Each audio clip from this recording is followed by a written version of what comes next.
Listen up. Hi, Lucy. Hi, Kel. The Lucy and Kel podcast.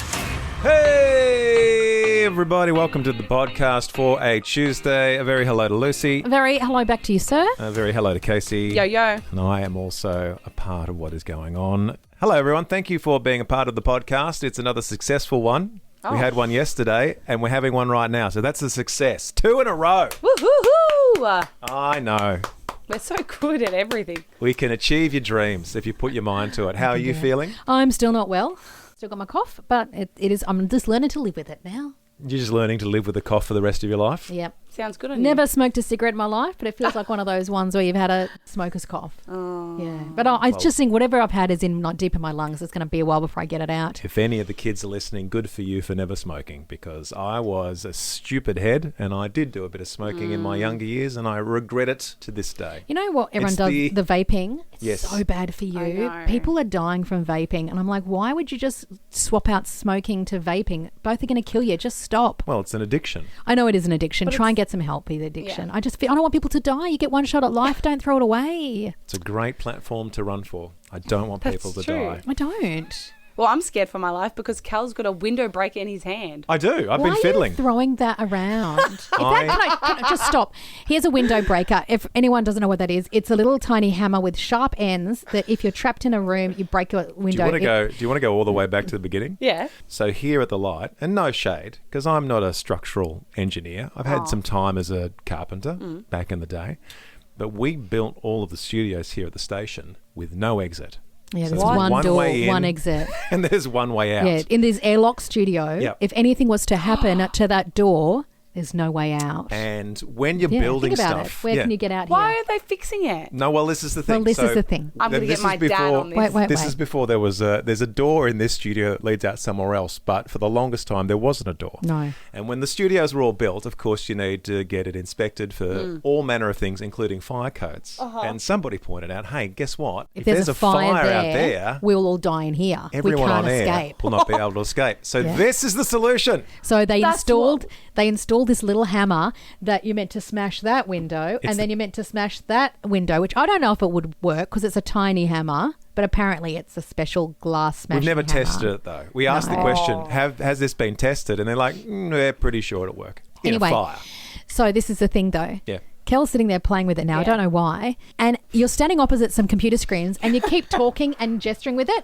If that flings out of your hand, that will smash these computer screens and you'll be in so much trouble. Please I- put it down. Oh, don't Can I Cal. tell you? Down. Can I Yeah. tell you, as a former carpenter, Uh-oh. the first thing you learn as a carpenter is to do tricks with hammers. Would you like to see a few? You're really over the scaring desk me. here? No.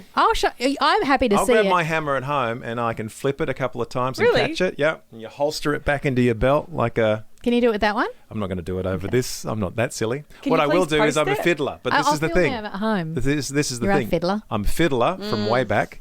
And somehow, and I don't even know when I picked this up this Yeah. morning, but I've had it in my possession for most of the morning. I've been fiddling. To the point, also, this hammer has a little sort of blade at the bottom. Yeah. I don't know why. To cut things in a fire. I know, And I thought- I know why. Do you know what I think that is? What's the little blade I of think it? that It's a little hammer Stanley knife actually is blade. a car one. That is to put into seatbelts Oh, and, yeah. and slash open. And guess what? I was so bored. I did it on the bottom of my backpack while we were having a meeting that wasn't very productive. One of several meetings that haven't been Stop productive it. today. But I actually tried it on my backpack and it cut clean through my backpack. Because it's a seatbelt cutter. It's for people in accidents. No. It actually works really well. So the belt cutter bit works. Cal. Whether the hammer smashes a window, should we test it out? Anyway, you take it away It's from me. so funny. I can't. You're a hardcore fidgeter. I am such a fiddler. My sister worked this Fiddler. out. When I was growing up, Moving that my sister away. worked out that I'm a fiddler. So what my Okay. sister would do is we'd be around the kitchen table at night having a family meal. And Mm-hmm. after we've had the main meal, we'd sit and talk about our day. And my sister had a scientific social experiment some nights where she would just keep passing me stuff. Oh my gosh. And she put something in front of me as I'm talking she? about Which my sister? day. Jackie. And Good she on says, her. I think this goofball is a bit of a fiddler. I'm going to see how many things I can get him to just fiddle with. So she would put things, just abstract things that she's found around the house. She would place them next to me as I'm talking, Yeah. not say a word, and I would pick it up and start fiddling with it. And then she'd place something else next to me. I'd put the thing down and pick up the next thing without even knowing what I'm doing. Wild. My middle sister's way smarter than I am. That is anyway, so funny. that's by the by. for this podcast? What are we doing? So we're throwing a big Valentine's dinner. We're filling a restaurant with listeners. It's all happening this Thursday. An incredible business called Coco Couture out in Berwick. Love the show. They have gifted everyone coming to this event the most exclusive box of handmade chocolates. And I'm talking the boxes, like these big red, like velvet boxes. It's amazing. It's like something from Pretty Woman.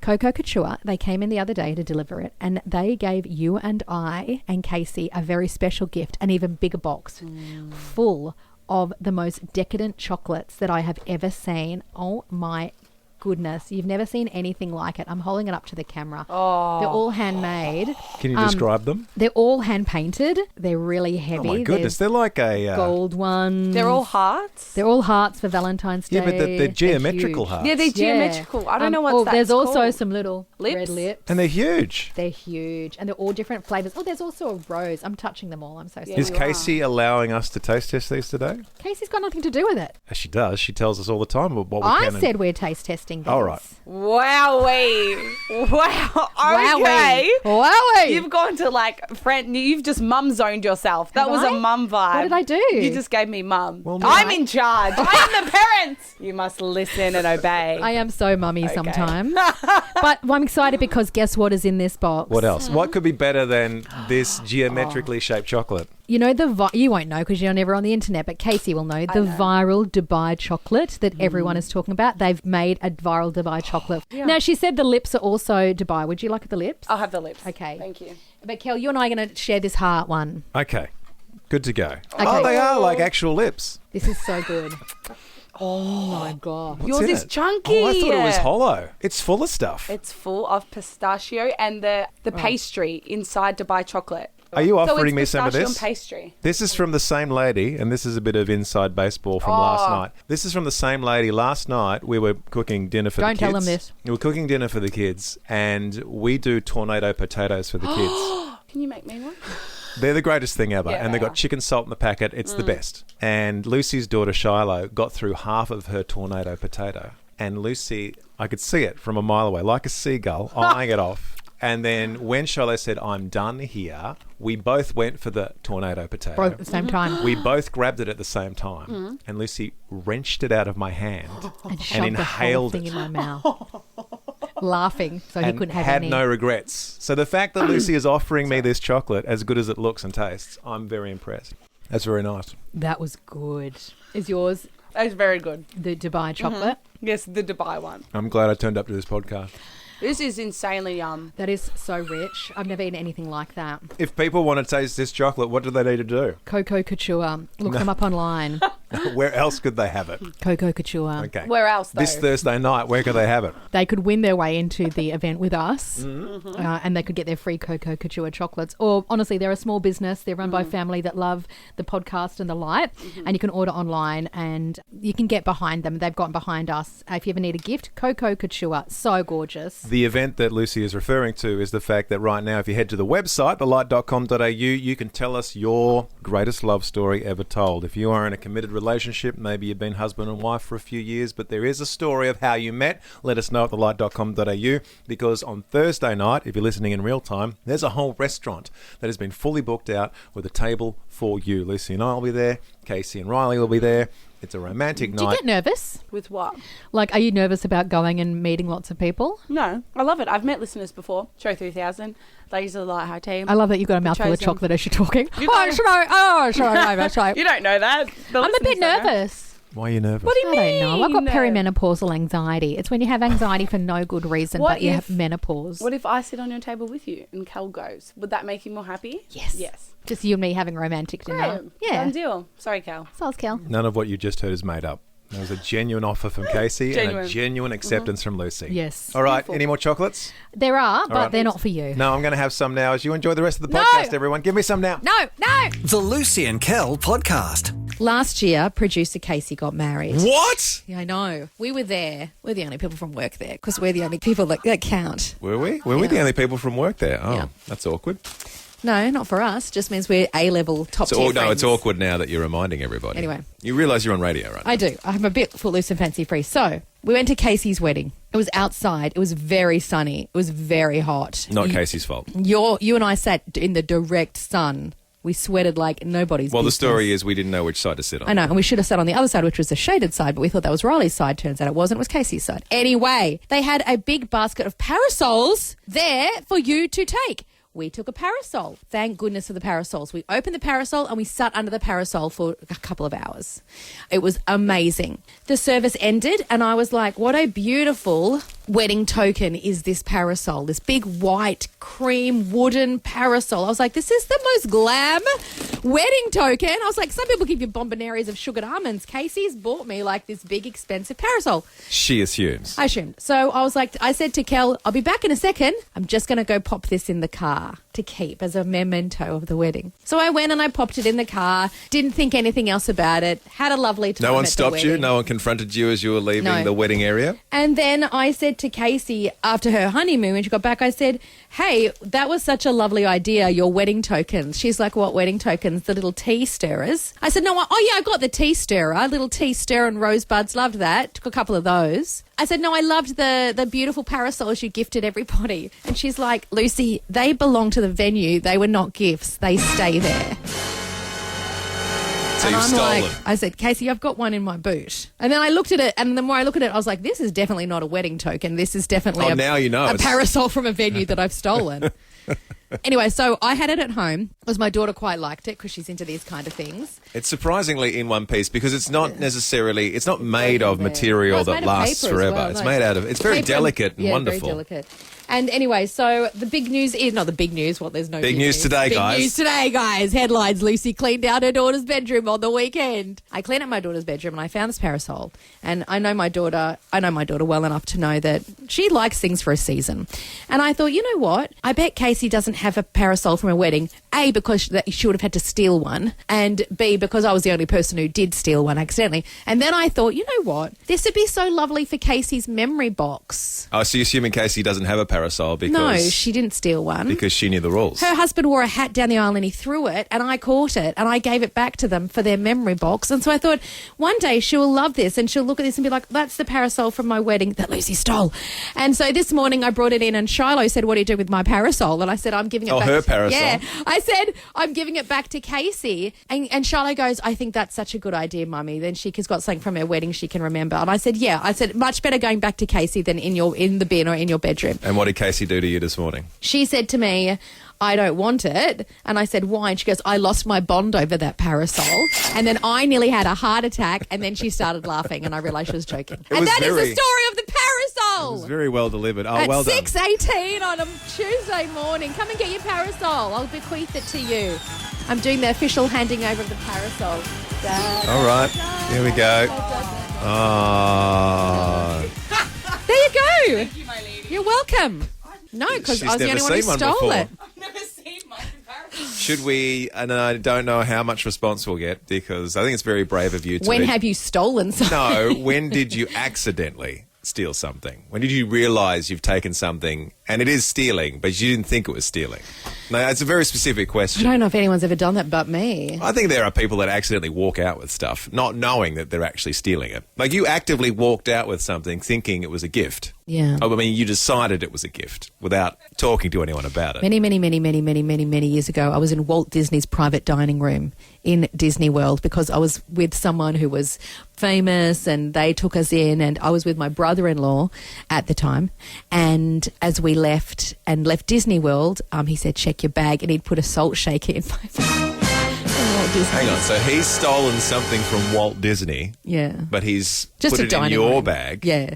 so that you take the fall when you got frisked when you left Yeah. Disneyland. Yeah. What a great guy. But that's actively stealing something. I think It's he was not trying to be funny. I'm just being funny, Your Honour. Yeah. Just being hilarious. But I stole the Maserati But and I- drove it into my mate's place. I got him back because then he came over Not to with more stealing, I hope. Well, he came over to Australia like a year later and I hid it in his suitcase as he left. And then he Right. took it back to America and then there was salt all through his suitcase. So. Okay, so... Again, a different story. So confusing. I don't know how that would work out in a court of law. Anyway, When did you accidentally steal anything? One of your favourites, Salvatore. He's Yes. up and about. Oh, Salvatore. About to head off to school. Oh, no. This is terrible. Well, this reminds Salvatore, me. though. Hi, This Salvatore. reminds me of my mates growing up, Salvatore. My friend gave me $20 for no reason. First of all, if Salvatore is like 12, so Yeah. that's... If one of my mates rocked up to the quadrangle in primary school and just gave me $20 for no reason, I'd be immediately suspicious. Yeah. And he goes, I've just found out he'd stolen it from the tuck shop. Yeah.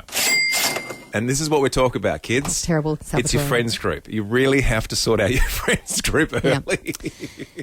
B, What did Salvatore do with that $20? I hope he went back to the tuck shop and gave it back. Kel in primary school would not have done that. B texted in. Oh, lots of texts are coming in. Yep. Guys, who When? knew you listened at 6:30? Everyone does. No, they don't. B said, You're the only one that keeps saying I would nobody's... be, when I was sick for 2 weeks, I slept in. I didn't listen to you guys Well, one that's bit. hurtful, Casey. That's very Um, hurtful. B said, I bought a whole heap of things from Kmart and I forgot to pay for a nail polish and I didn't sit in my trolley. Oh. The guilt. The guilt. You'd have to go straight back to Kmart. Kareen also said, I didn't realise you guys were so funny from the get-go at 6 o'clock. She goes, now I get to know the story of the parasol. She goes, I've never been up this early. I listen to you every morning, but I've never listened to you this early. And now she knows that we're funny from 6 o'clock. Kareen, that's the nicest text. You've just made... Kareen, I've got to tell you something. I've done radio for nearly 20 years and I'm my funniest from 6 to 6:15. Yes. And then after that, it's a downhill slope. But I'm always the funniest. 6:15 is my funniest moments on radio. According to herself. And this will absolutely melt your heart about Salvatore. He's just texted back. He gave it back. Well done, Salvatore. Angela goes, my daughter accidentally did steal something accidentally when she was much younger. She felt so bad she returned it to the store. But what was it, Angela? And did she tell everyone she accidentally stole it after she was caught? Because that's my sort I've of got one maneuver. more stealing story, but after this one, Juliet in Edithvale says, morning, years ago I bought a cute bed cover from Woolies along with some groceries. And when the total came through, it was so cheap. I looked at the receipt and the girl had typed in 22 cents instead of $22. She goes, I couldn't walk out knowing the error, so I went around and paid back the full amount. That's a good human. Not, The world I don't is- think people, not everyone would do that. The world is full of good people. The Lucy and Kel podcast. You're going to love this next bit. Oh, spoiler alert. I did something that I'm morally against, but I did it. Don't judge me. Just don't judge me. No one will judge you. I would judge me. I know you would judge you, but nobody else will. Because my daughter is a teen and, you know, she's in grade 6 this year. She's a captain this year. Yeah, that's right. My daughter's a captain.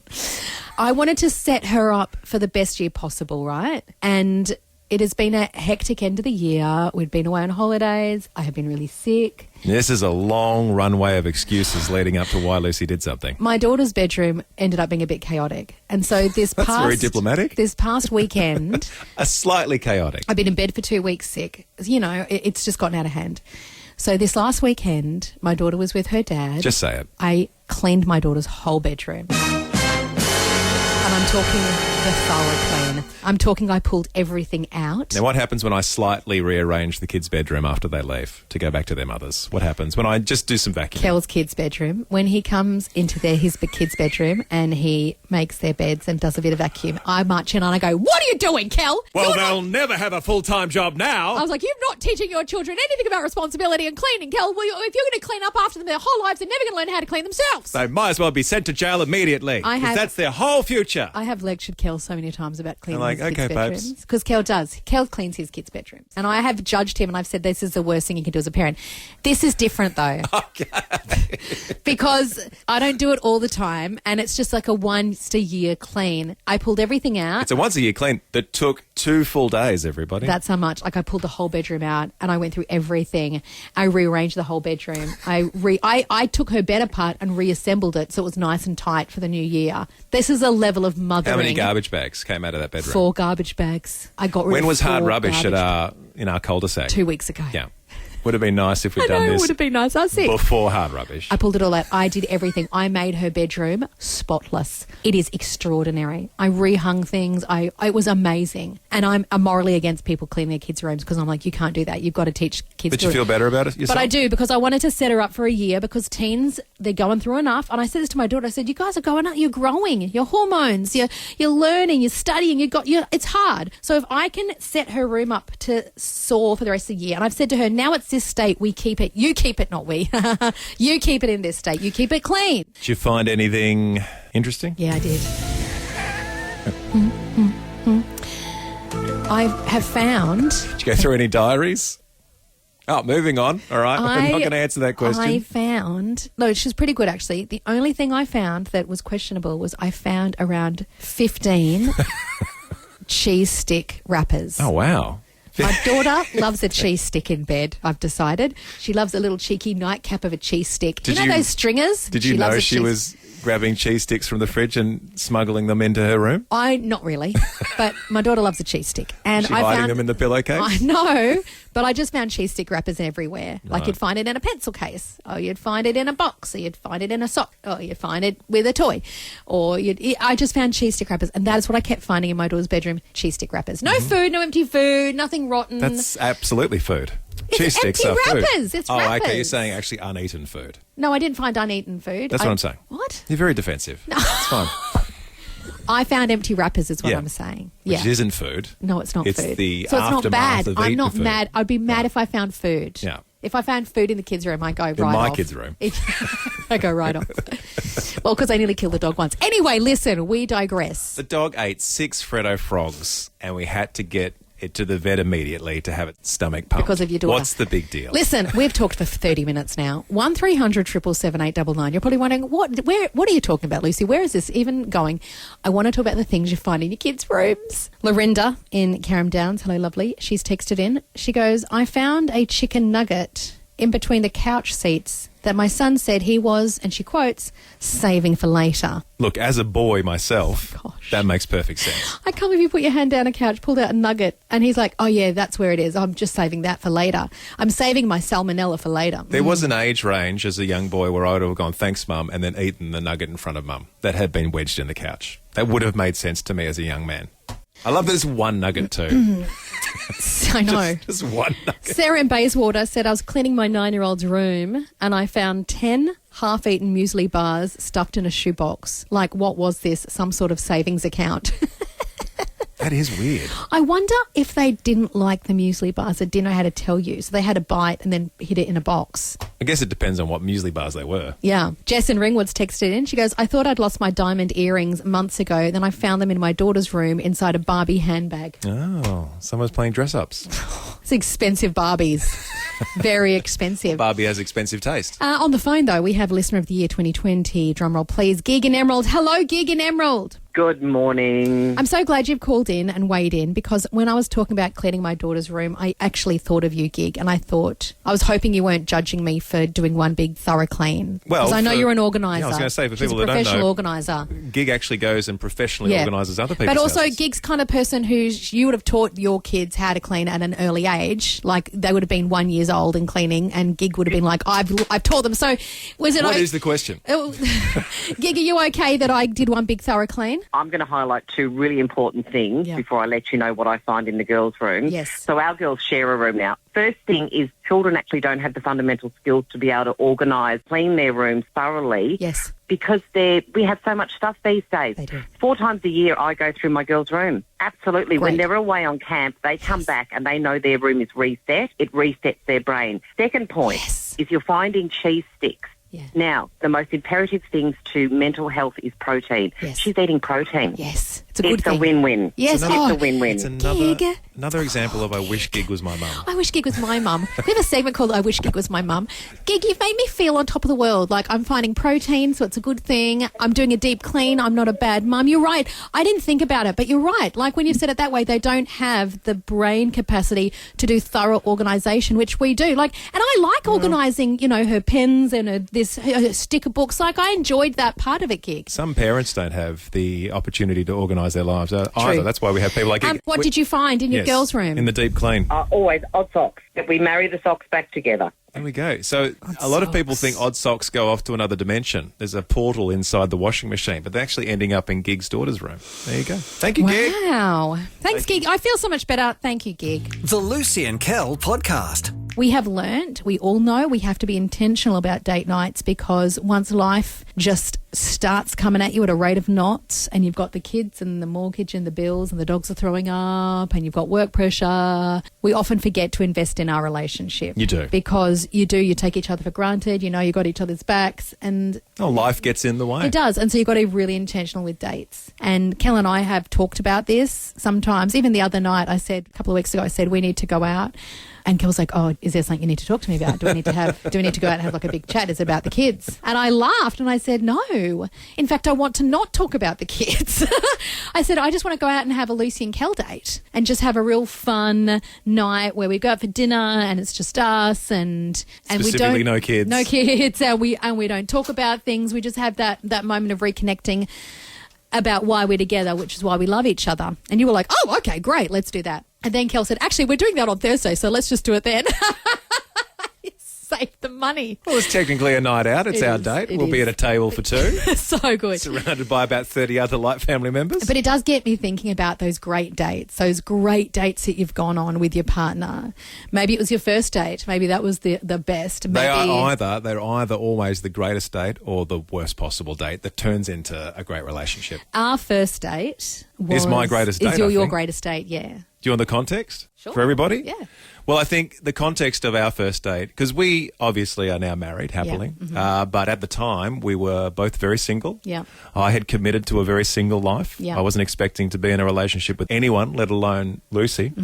Lucy was single as well. She had been courted in the sense that somebody had asked her out on a date and she'd gone out on a date with one or two gentlemen. Can I say these gentlemen were very intimidating, very successful, very financially secure. One of them knew a Spice Girl. So One of them dated a Spice Girl. So when Lucy started dating, she dated well. I didn't date many, and I wasn't really interested, really. Yeah. To be honest, I just was a bit like, I think I'm going to stay single. Yeah. I'm just saying, as a guy, you selected a couple of absolute successful individuals, and I'm not really. When you look at me, don't stop it. Anyway, come on, Mr. Self-deprecating. So we went out for a date as two single people, and to be fair, we were just kind of going, "Isn't this funny that we're co-workers and we're great mates, and let's go out and is this even going to work, or is this just dumb?" So are we going to sit there and do the show at a restaurant? Hey, I'm Kel, I'm Lucy. Like, we didn't even know. So I believe that you and I picked you up. I believe, yes, like a gentleman. He had red roses. Did I? I forgot that bit. But it was my birthday as That's well. right. Yeah. So here's some red roses, you goofball. Yeah. Big bunch of red roses,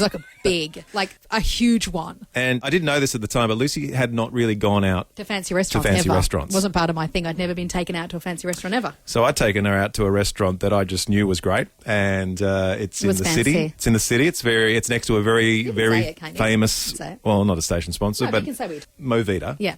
And that's next to the laneway that everyone goes to. Yeah, Hosey Lane. And we went there and we had a degustation. Yeah, he just ordered. He was like, the degustation, please. For those that don't know, a degustation is like a lot of meals, but really small. And they brought out things that were like smoking and like those gastronomical things like foam and stuff. And we ate so much, I had to secretly, under the table, unbutton my pants. Because I ate so much, I had to unbutton my pants on my first date. I didn't let him know that though, because I was a bit embarrassed. It was a great night. We both agreed that the lobster rolls were what we were waiting for. Yeah. But they came at the very end. So by the time we got to the end, our eyes were way too big for our stomachs, and we'd had about 12 different meals before the lobster rolls. So we forced the lobster rolls down. And then I think we went home. Yeah, I think you dropped me off. I dropped you off. I think we went for a wander down like that. It was a cold night, I believe, but it was just nice to hang out. That was our first date. It was our first date. And that's your favourite date of ours. And I do remember both of us having intestinal digestive problems on the way home and not telling each other because we were so full. We ate so much, yeah. That was a fun date. That was a very fun date. We were both like, we got to get home pretty quickly. I'll drop you off and I'll go back to my place. It's a fine, bye. Both ran to the bathroom, I think. Great first date. That was a lovely date. Did you like that date? I did, but I think one of my favourite dates was a recent date we went on. We were overseas in Bali. Oh, that's always a good start. And we found this very, very cool place that looked like, I can't even explain it. It just looked like you were in the middle of a Lord of the Rings set. It was extraordinary. We had the whole place to ourselves because it opens really late and gets very busy very late, but we went like at 7 when they just opened, and they were like, "What are you doing here?" They're like, "It kicks off around 11," and we're like, "We know." So that's when all the young people turn up. We'll be in bed by 11. Yeah. So we had this whole place that looks like something from Lord of the Rings. It was all wooden. It's like you're inside a clock. It was extraordinary. There's and it was just stairs you and and me. ladders and You and me secret and a nooks. bunch of staff. Yep. And we had a little drink and we sat on this whole venue to ourselves. And that, I think, was probably one of my favourite dates. One of the great dates, especially the romantic moment when one of the staff members came up and said, "You will have to leave before the real people turn up." The cool people turn up. And we said, Or you've got to pay a cover charge. We're like, we'll go home. We totally understand. We're off. But I want to know, Melbourne, what is your best date that you've ever been on with your hubby or your wife, or maybe you're engaged at the moment, or maybe you're not even engaged and you've just gone on some great dates? Karen in Malvernese, hello. She goes, favourite moments with my now hubby was a simple country drive as friends and finishing with a stop at Canadian Bay in Mornington, looking over the bay, talking all night. I knew at that moment that our friendship was changing. Oh. Long drives are nice. Lucy and I go on a long drive every now and then. We started Marysville once and we went it off to Alexandra, I believe. yeah, And then we said, hey, let's go to Alexandra. Lake Eildon. And, you just end up driving the whole day and hanging out with each other. Yeah. Cool chats and all that. Great scenery. Tracy wants to know where the Valentine's dinner is. Tracy, you have to win it to come along. Yes. We can't just tell you what the restaurant is because it'll turn up. you might all turn up. No. We'd love you to turn up, and all you need to do is let us know your greatest love story. Go to the website, thelight.com.au. Yep. A message here from Emma in Richmond who says, best date ever was a picnic of fish and chips by the Yarra and watching the sunset. Just picture that. Fish I and love that. chips by the Yarra. Nice. Sunset's good. Yep. That's a good time to have Love a a date. sunset. Jasmine goes, best date these days is when the kids go to bed, we get takeaway time on the couch, phones off, and us just talking. We did a Thai couch date the other night. Lucy's like, we're going out on the weekend, Kel. Saturday night, book to it him, in. no, listen, this is what happened. I said to him, I've been sick 2 weeks in bed. I just want to get out. We're going out for dinner. Then on the weekend, I still wasn't well. And I was like, I'm too sick to go. And Kel's like, should we just get takeaway? And I was like, yes. So we still got the date, but we stayed There at is home. nothing that takeaway Thai cannot fix.